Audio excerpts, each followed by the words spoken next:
नोटबंदी हिंदुस्तान के गरीब, किसान, मजदूर और छोटे दुकानदार पर आक्रमण था। नोटबंदी हिंदुस्तान की असंगठित अर्थव्यवस्था पर आक्रमण था। 8 नवंबर 8 बजे 2016 प्रधानमंत्री जी ने नोटबंदी का निर्णय लिया। 500 रुपए, 1000 रुपए का नोट रद्दी कर दिया। पूरा हिंदुस्तान बैंक के सामने जाके खड़ा हुआ। आपने अपना पैसा, अपनी आमदनी बैंक के अंदर डाली। पहला सवाल, काला धन मिटा? नहीं। दूसरा सवाल, हिंदुस्तान के गरीब जनता को नोटबंदी से क्या फायदा मिला? जवाब, कुछ नहीं।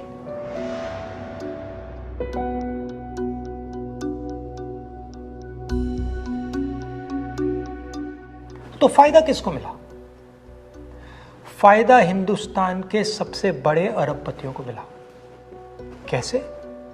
आपका जो पैसा था, आपके जेब में से, आपके घरों में से निकालकर उसका प्रयोग सरकार ने इन लोगों का कर्जा माफ करने के लिए किया।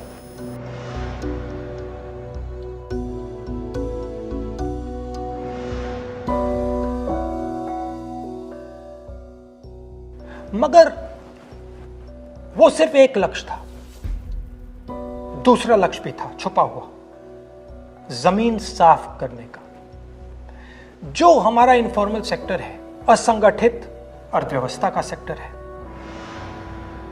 वो कैश पे चलता है। छोटा दुकानदार हो, किसान हो, मजदूर हो, वो कैश से काम करता है।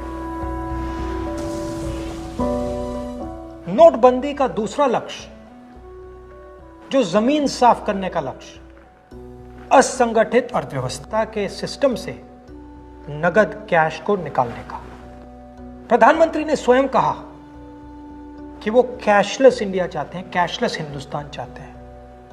अगर कैशलेस हिंदुस्तान होगा तो असंगठित अर्थव्यवस्था तो खत्म हो जाएगी। नुकसान किसको हुआ?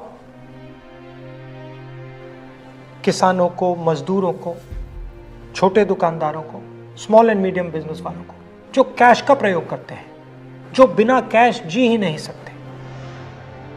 नोटबंदी हिंदुस्तान के गरीब, किसान, मजदूर और छोटे दुकानदार पर आक्रमण था। नोटबंदी हिंदुस्तान की असंगठित अर्थव्यवस्था पर आक्रमण था। और हमें इस आक्रमण को पहचानना पड़ेगा और पूरे देश को मिलकर इसके खिलाफ लड़ना पड़ेगा।